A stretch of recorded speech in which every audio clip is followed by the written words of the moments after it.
Oke, assalamualaikum warahmatullahi wabarakatuh. Ya,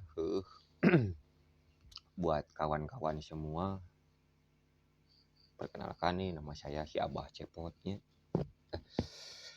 Jadi begini, saya mah suka heran gitu. Herannya kenapa? Ya heran sama Onono, pendukung-pendukung yang sebelah. Terlalu mencintai tapi berlebihan kalau menurut saya.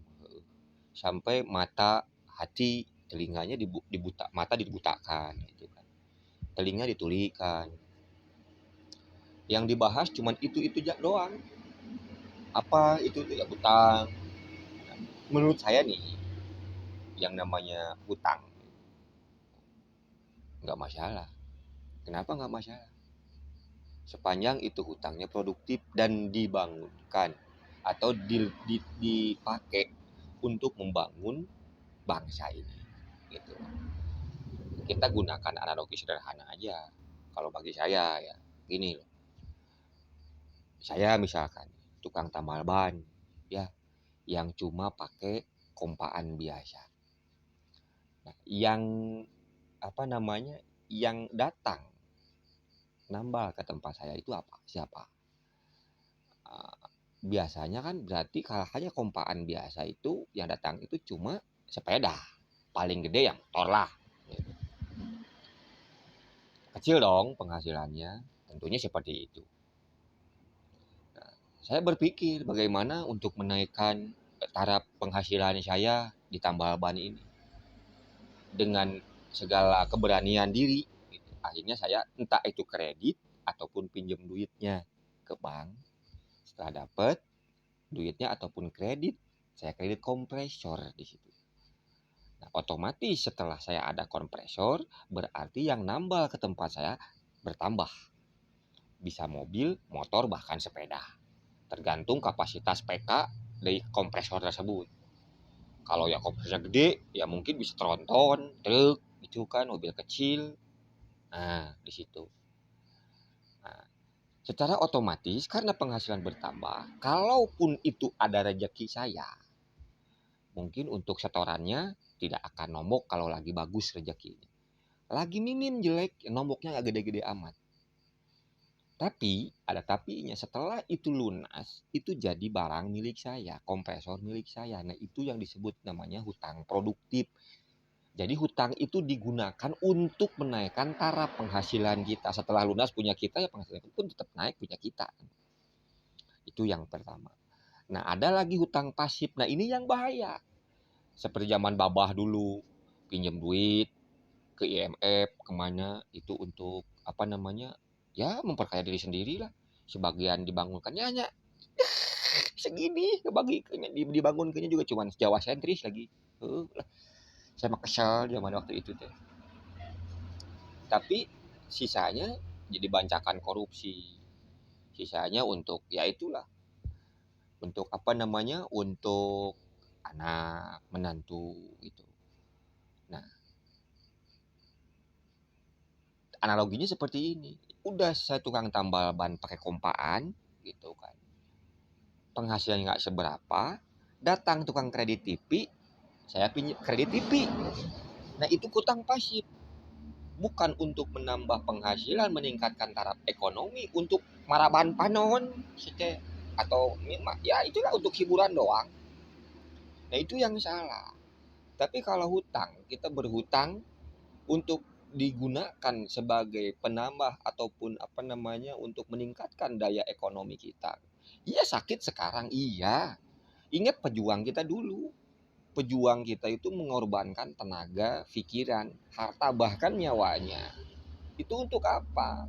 Bukan untuk mereka saat itu, tapi untuk kita sekarang, untuk anak cucunya merasakan kemerdekaan. Nah, sekarang kita sakit sedikit kalah sama pejuang dulu. Oke lah, kita mungkin sekarang bersusah payah. Padahal seharusnya dari zaman dulu kita itu harus udah punya banyak infrastruktur. Logika sederhana di tempat saya aja. Gini loh.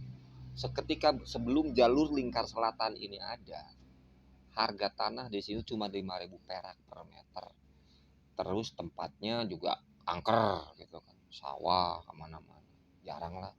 Seketika ada jalur, pertama dibangun jalur, ya memang sepi, masih sepi, tapi setelah ada jalur, merangkak 1 tahun, 2 tahun. Jadi membangun infrastruktur satu jalan ataupun apapun itu tidak akan kayak sambal. Begitu kita makan sekarang kerasa pedasnya sekarang, kagak. Jadi kalau bikin infrastruktur kita bangun sekarang yang merasakan enaknya. Setelah jadi itu nanti anak cucu kita ke depan dan bangsa ini. Kalau bagi orang yang hanya melihatnya infrastruktur itu, kita nggak makan aspal. Siapa yang suruh makan aspal? Haram lu makan aspal, sok aja. Jadi yang harusnya, ya itu, kita ini dari zaman dulu kita itu sudah terbelakang. Dan ingat, Indonesia itu bukan hanya Pulau Jawa. Dari Sabang sampai Merauke, dari Miangas sampai Pulau Rote itu tetap Indonesia, bro. Yang harus dibangun dan membangun negara itu jangan pakai hitung-hitungan ekonomi. Enggak, kalau kita berhitung itu untuk membangun negara, ya pakai hitung-hitungan ekonomi, kapan majunya. Kita hanya jadi negara yang yang hanya dikucilkan, yang hanya dihina. Dan saya pernah merasakan sendiri dihina. Waktu zaman dulu, mohon maaf, bukan saya, dengan tetangga sebelah, negara tetangga sebelah kita di Kalimantan, di Entikong, sebelum kayak sekarang dulu. Saya kan dulu seorang pengemudi ya. Saya main di Entikong. Nah, saya main di Entikong di sana, saya turun dari mobil karena jalannya jelek waktu itu. Turun dari mobil, saya jalan-jalan lah. Lihat perbatasan kita di Entikong tuh kayak kandang kebo, asli. Nah, pas begitu kita nginjek aspal, ada orang pakai bahasa mereka, bahasa Melayu tapi saya ngerti. Kalau di bahasa kita aneh dan nanya gini, kamu dari mana? Saya bilang saya dari Indonesia. Wah, kamu negara miskin dong. Marah dong saya. Siapa bilang Indonesia miskin? Indonesia kaya, sumber daya alamnya banyak. Jangan lihat dulu itunya deh, lihat jalanmu aja dulu. Kalau kamu nginjak aspal itu negara kami. Kalau kamu nginjaknya itu lubangnya sampai lutut, itu negaramu. Indonesia miskin kau. Jadi harusnya daerah perbatasan itu bukan jadi daerah terluar, bukan jadi daerah terpencil, tapi harus jadi daerah terdepan. Kenapa daerah terdepan? Itu sebagai etalase bangsa, wajah bangsa di bangsa-bangsa lain. Wajah bangsa kita di bangsa-bangsa lain. Paham? Kalau nggak paham, sekolah lagi sono. Gua aja nggak kuliah kok, ngerti sampai sana. Nah, itu yang pertama. Terus yang kedua, yang itu hutangnya, masalah hutang. Terus yang kedua ada lagi. Ini yang gua bikin geli. Yang Abah bikin geli itu ya itu katanya Jokowi sekarang itu menggunakan politiknya itu menggunakan sistem kayak dulu lah, nepotisme gitu. Nepotisme yang tidak diinginkan rakyat itu, satu ya, sudah itu saudara, anak, adik, kakak ya, menempati sebuah jabatan bukan pada ahlinya, ya, bukan pada ahlinya. Yang dia bisa cuman korupsi. Itu kan. Zaman dulu lihat aja. Zaman Abah Ato lihat aja. Bu Tutut jadi menteri apa, anaknya jadi apa, menantunya jadi apa, kan gitu. Nah, sekarang anaknya Pak Jokowi, Gibran Rakabuming, itu menjadi wali kota Solo. Itu bukan ditunjuk sama Pak Jokowi, bukan. Dia mencalonkan. Seolah-olah dia ikut berkompetisi. Dan di situ dia dimenangkan bukan oleh Pak Jokowi tapi oleh rakyat, dipilih oleh rakyat. Terus juga menantunya yang di Medan, jadi Bobby ya, jadi wali kota sama. Walaupun itu saudara, anak, tapi hasil dari testing, hasil dari pemilihan, masyarakat no problem. Dan apalagi kalau dia bagus mimpinnya, kalau dia punya kapabilitas, punya kapasitas untuk menjadi seorang pemimpin, no problem. Walaupun itu anak, adik, saudara, tapi kalau ditempati oleh ahlinya dalam sesuatu hal itu ya nggak masalah. Yang nggak diinginkan rakyat itu ya sudah nepotisme, sudah saudara, ya bukan ahlinya, malah korupsi. Nah ini dia nih, yang gua nggak demen, gitu kan. Yang rakyat kagak demen. Jadi akhirnya ya begitu. Itu politik oligarki. Apalagi no yang ada people power. Apaan people power? Gua aja yang 98 ikut turun dulu. Kagak. Dulu kenapa gua ikut, kenapa Abah Cepot ikut people power dulu nih tahun 98, kenapa ikut? Karena ya merasa terpanggil aja. Kalau kalian yang tidak pernah kehilangan saudara raib entah kemana, dan sampai sekarang beliau tidak pulang. Kalau dibilang meninggal itu harus ada kuburnya. Kalau masih hidup di mana orangnya? Sampai sekarang nggak pulang. Dari tahun berapa? Tahun 92. Itu abang saya. Kalau ngomongin abang, saya sedih, jujur kangen. Kenapa? Karena beliau itu santri. Beliau itu orang yang paling dekat dan paling baik dengan saya. Tiba-tiba hilang. Karena satu, dia mengatakan mengkritik saja waktu itu. Dan kalau bagi saya,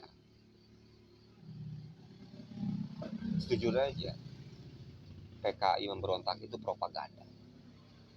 Kenapa saya bilang propaganda? Yang ada waktu zaman itu kudeta militer untuk menjatuhkan Pak Karno. Siapa dalangnya? Mungkin kalian bisa menebak. Itu aja. Dan banyak setelah itu orang-orang yang kontra dengan beliau. Kalau orang Sunda bilang sih tulis tonggong gitu. Jadi orang yang kontra dengan dicap PKI. Gitu aja. Jadi kalau orang yang berpikir waras, apa yang dibangun saat ini, apa yang ini harusnya jadi langkah dulu. Jadi langkah-langkah dulu. Jadi kita sekarang itu udah menginjak negara maju. Nah sekarang ini kita negara berkembang yang menuju maju. Jadi bukan lagi negara tinggal landas yang tertinggal dalam landasan. Swaspada beras. Dulu swaspada beras katanya. Bisa swaspada beras zaman Abah sana gitu kan. Tapi masih banyak rakyat yang makan nasi aking aslinya. Gitu aja. Baik sih banyak rakyat yang sengsara waktu itu. Ada yang bilang anak tukang beca zaman itu bisa kuliah itu bukan aneh. Saya pengen ketawa aslinya. Karena justru sekarang itu mental-mental, mohon maaf ya, oknum-oknum dari semua birokrasi, oknum-oknum dari ya seluruh aparatur pemerintahan itu oknumnya. Itu mental-mentalnya masih terdidik dari zaman-zaman waktu itu. Nah, untuk yang sebelah juga begini nih sekarang. Dia menjual agama. Jadi Anda itu harus ingat, para sahabat Nabi pernah berkata, beliau berkata, kalau kamu ingin menguasai orang-orang bodoh, maka balutlah segala halnya itu dengan agama. Ya sekarang gitu aja. Padahal dia pernah berkata, lihat rekam jejak, sumur resapan jadi banyak korban, malah nggak ada pohon mahoni di Monas, mana hasil. JIS mungkin waktu itu ya standar FIFA, tapi kenapa tribunnya roboh? Dan kenapa kemarin waktu dia ada apel siaga gitu kan nggak di JIS? Gitu aja. Dan ingat, itu uang triliunan untuk bangun JIS, tapi kualitas bangunannya. Terus siapa tuh yang botak-botak itu? Saya nggak tahu namanya lah, pokoknya si botak aja begitu. Yang kepalanya pelontos, ngomong pintu masuk, iya pintunya banyak tapi akses itu sama dengan jalan menuju pintu-pintu yang di belakangnya itu. Harusnya pintu akses masuk itu ada dari barat, utara, timur, dan selatan kalau menurut itu. Jadi agar satu yang masuk dan keluar, mobilitas penonton dan pemain itu aman. Itu nggak kayak kemarin waktu konser aja udah segitu ribet, itu kan ada videonya. Ini mah Pokoknya ginilah kalau bagi saya mah. Dan ini bagi orang-orang yang menggunakan agama untuk mencapai hasrat politik dalam kehidupan. Mohon maaf ya, mohon maaf aja bagi saya mah. Nggak akan saya pilih. Saya sama muslim, tapi saya nggak akan pilih. Dan saya hanya percaya, saya hanya mendengar apa kata hati dan akal sehat saya. Apa yang saya rasakan sekarang, saya nggak dibayar. Saya pedagang sekarang, bukan lagi supir ya, saya pedagang. Dan saya tidak pernah meminta mengharap bantuan dari pemerintah. Saya nggak dapat PKH, nggak dapat apa namanya waktu COVID tuh nggak. Saya nggak protes. Karena kenapa? Saya bukan mental pengemis. Saya mental pekerja, mental petarung. Mungkin masih lebih banyak orang yang lebih membutuhkan daripada saya. Ini kalau nggak percaya, ini tempat dagang saya, ini warung saya, ini warung saya. Kalau nggak percaya, ini warung saya. Saya hanya seorang penjual mie ayam dan tukang es kelapa muda. Tapi saya berpikiran realistis karena saya pernah merasakan dihinanya oleh bangsa luar waktu jadi supir dulu. Dan mohon maaf, walaupun muka saya jelek seperti ini, tapi saya masih memiliki akal yang sehat, hati nurani yang bisa membaca pekerjaan orang itu seperti apa. Jadi saya, negara ini bukan membutuhkan orang yang pandai menata kata, tapi negara ini ke depan membutuhkan orang yang pandai menata strategi untuk memajukan bangsanya. Untuk menghadapi apa penjajahan bangsa luar sekarang, bukan dengan senjata tapi dengan ekonomi, dengan power mereka ya seperti sekarang kan Uni Eropa dan IMF menekan kita habis-habisan. Nah, kalau pemimpin kita manut aja, ya kita mau apa lagi? Ya sekarang ini udah menuju kita menjadi negara maju. Pokoknya bravo untuk Indonesia, salam NKRI, ya, salam Pancasila dari saya, Abah Cepot, orang Sukabumi. Sok lah pokoknya mah. Derkeun Pak Jokowi, Ganjar Pranowo, yes pokoknya mah gitu lah.